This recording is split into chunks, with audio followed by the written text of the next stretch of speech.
C'est l'heure de la Sony-Chronique, l'expérience auditive qui égaye vos journées avec un brin d'humour et de légèreté.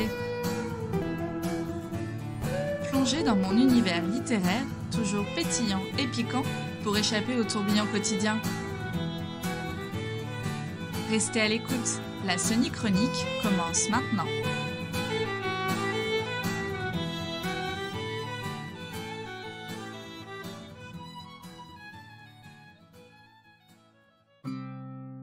Je viens de terminer la première partie de la nouvelle saison de The Crown. Je ne suis pas une aficionados de la famille royale, mais mon partenaire de vie étant anglais, il fallait que je me cultive un peu sur l'histoire de son pays. C'est une très belle série, bien que la reine dans cette nouvelle saison soit encore jouée par l'actrice de Dolores Umbridge de Harry Potter.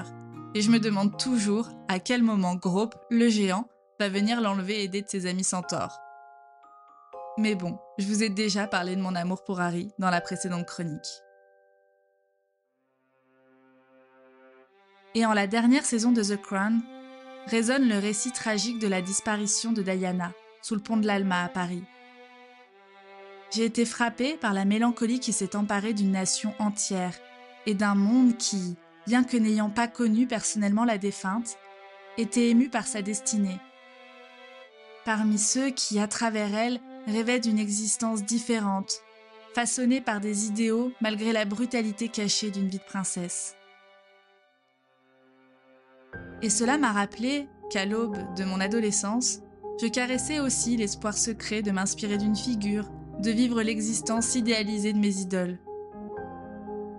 C'est le privilège de l'enfance. Cependant, une fois le cap de la maturité franchi, pourquoi devrions-nous nous priver du plaisir de rêver à la personne que nous désirerions encore devenir? De contempler les contours d'un univers où nos aspirations prendraient vie avec grâce. Et sans jamais se comparer à des vies qui ne sont pas les nôtres. Dans l'épaisse mélasse quotidienne où les journées se confondent comme des pages de livres mal reliées, il est parfois bon de prendre durant 5 minutes une pause enchantée, pour rêver à son propre monde. Un monde où les nuances de la vie s'entremêlent comme les flocons de neige dans une danse silencieuse. Un monde où les rêves ne connaissent pas de limites, où l'imagination règne en souveraine. Alors imaginez, si vous le voulez bien, un univers parallèle. Un échappatoire où le cours du temps s'écoule au rythme apaisant d'un fjord norvégien. Là-bas, dans ce coin reculé du monde, Sarah, la féminité incarnée, fait fleurir son quotidien en un bouquet de possibles infinis. Entourée de femmes fortes et d'hommes bienveillants, elle façonne sa vie comme un artisan son œuvre, avec passion et détermination.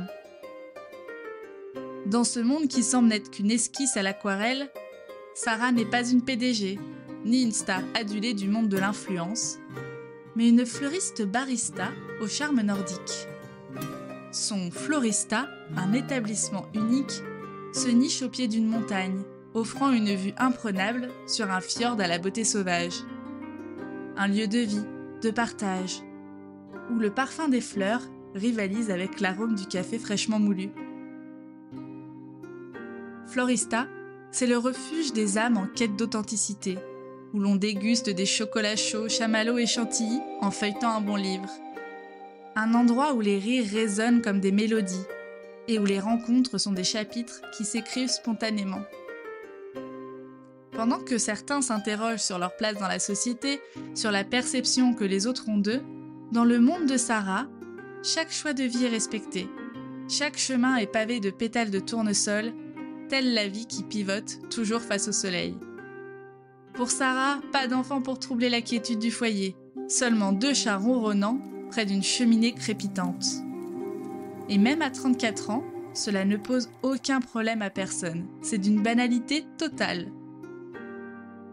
Et les saisons rythment le quotidien de Sarah, mais contrairement à la plupart, elle accueille la pluie et la neige comme des bienfaits, des caresses douces du ciel. Les aurores boréales dansent au-dessus de la petite bourgade, offrant un spectacle magique, une symphonie de couleurs dans la nuit arctique. Et puis il y a ces week-ends, des aventures à chaque coin de montagne, des escapades à ski illuminées par des flambeaux, une étreinte complice avec son être cher, avant de regagner sa demeure rouge, telle une page de conte éveillé, où le drapeau norvégien flotte fièrement dans le jardin, et où campe un trampoline géant, symbole de rebondissement nocturne, même sans éclat de rire enfantin. Les amis de l'autre côté du fjord sont à portée de ferry-taxi, prêts à tisser des instants inoubliables dès le coucher du soleil, soit dès 15 heures en hiver. Et ainsi, dans ce monde imaginaire, Sarah incarne la puissance de la simplicité, la richesse des petites choses.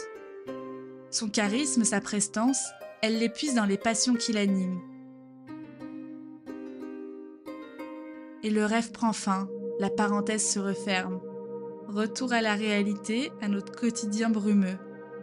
Mais dans les oreilles de ceux qui ont suivi ce récit, persiste l'étincelle d'un rêve, d'un monde où la vie s'écoule doucement et où l'imagination n'a pas de limite.